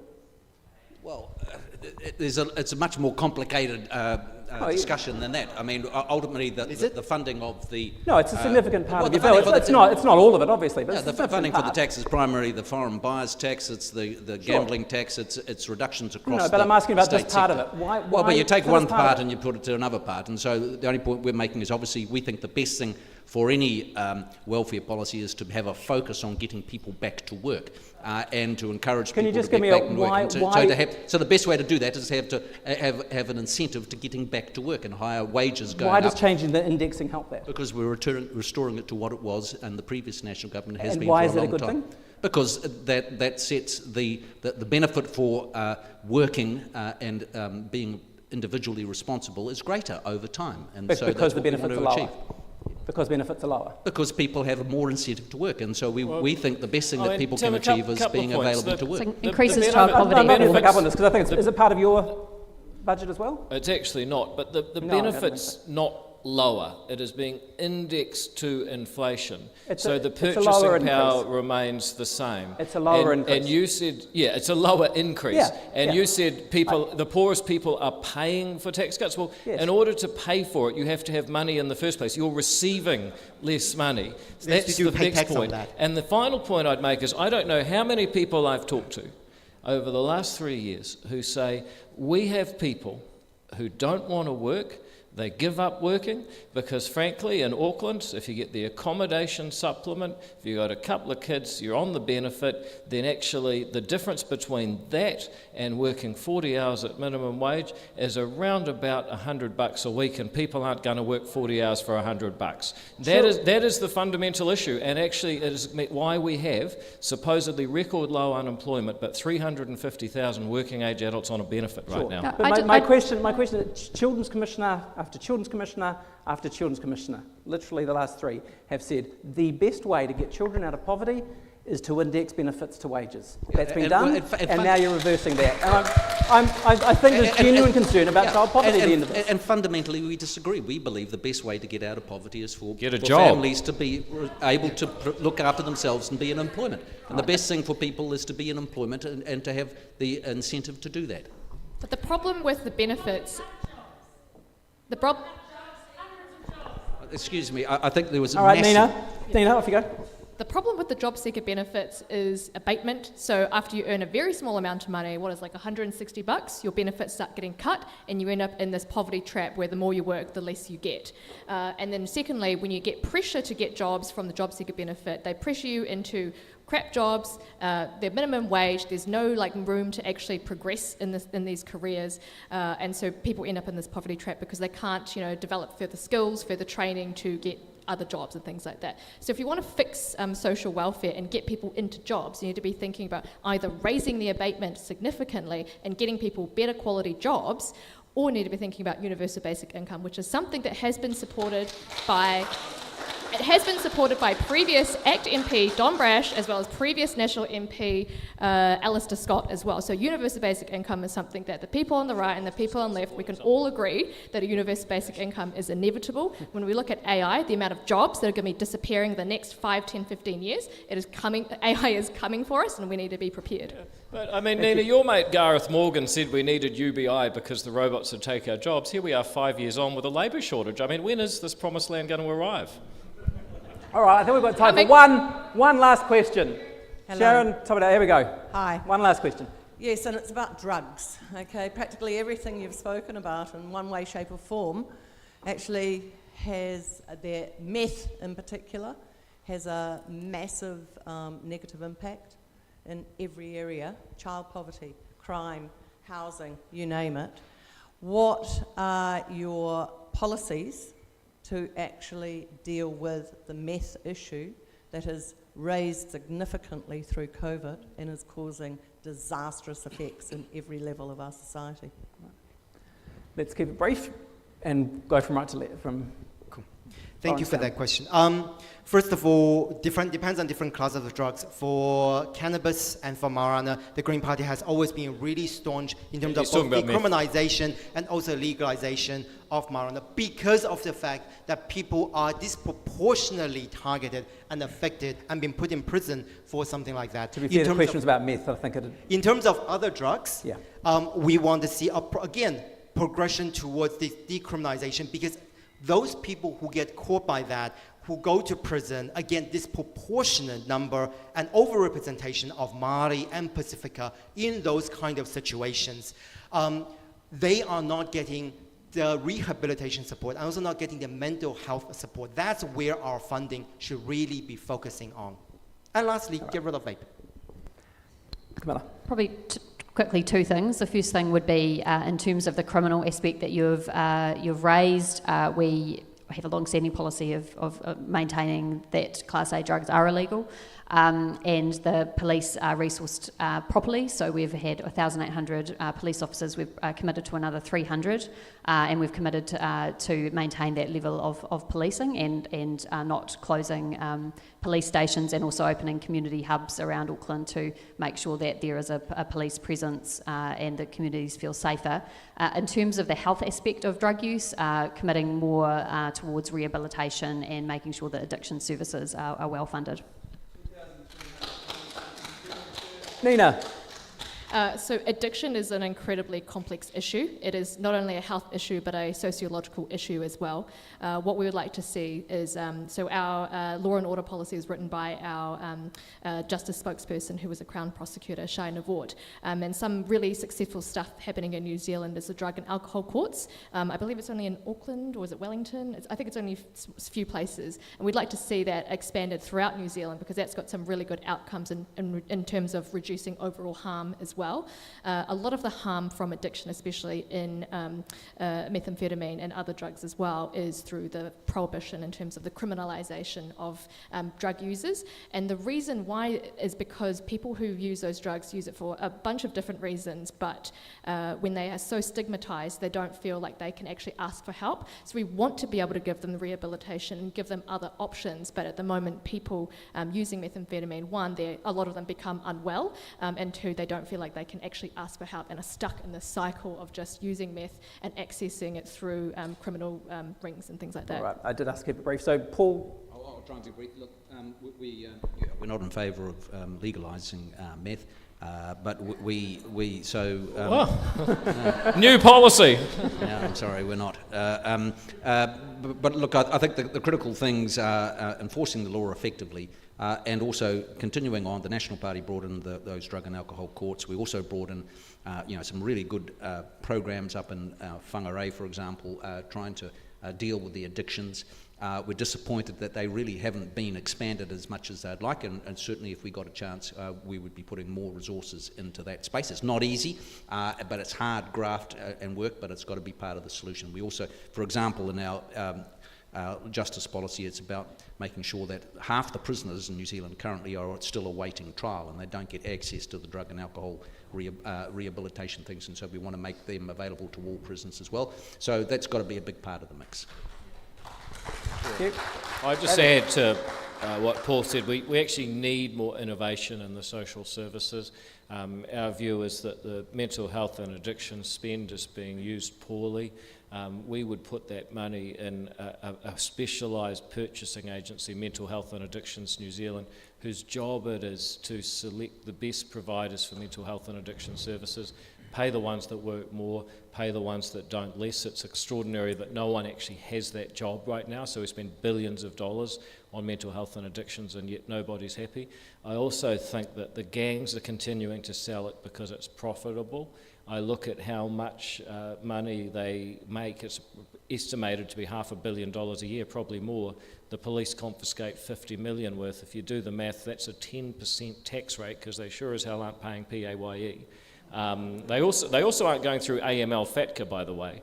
But I think we need to make the civil asset forfeiture regime more liberal. If you're a gang member with illegal guns dealing drugs, then it's open season on your assets. And I think if we were to do that, make it less profitable, there'd be less people that wanted to do it, because economics at the end of the day drives most things. So there's a couple of things that we could change.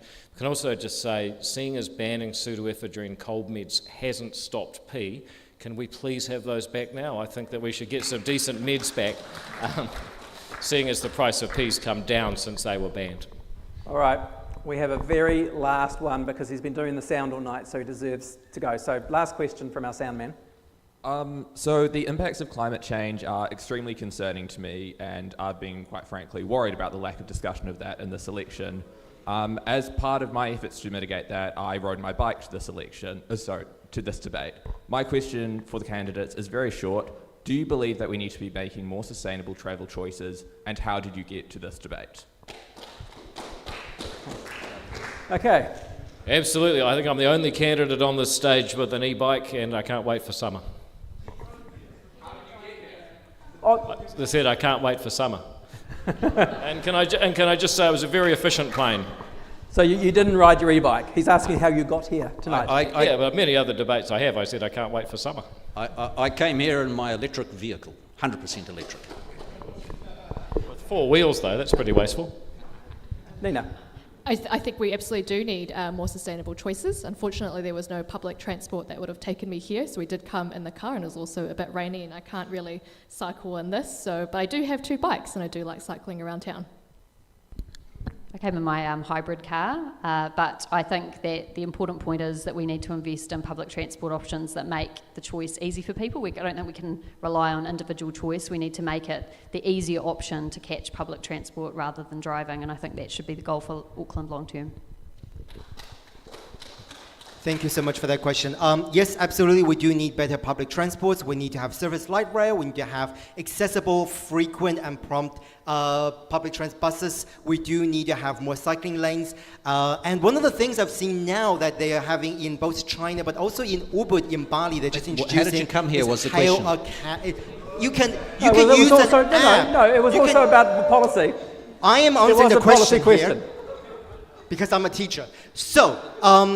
There's an app now where you can actually make an app and call a bus like you do in taxi, which other countries have, and yet we are asking our people to wait for up to an hour to wait for 3 cancelled buses. That is simply not good enough. To answer the second part of your question, I came on my full electric car as well, but we do have a bamboo bike at home. I don't know what a bamboo bike is, so we can do that. All right. Thank you, David. Thank you for the last question, and thank you, candidates. Thank you, everybody, for your time tonight. It's been really appreciate you coming out on what is a pretty wild night. Thank you for your time. Thank you, David Seymour. Thank you. Thank you, Paul Goldsmith. Thank you, Nina Sue. Thank you, Camilla Belich. Thank you, Xu-Nan. And thank you. Polling booth will be open here on election day, so you can vote here as well as hear the debate here. Please vote, whether it's any day between now and the election. Thank you very much. Good night.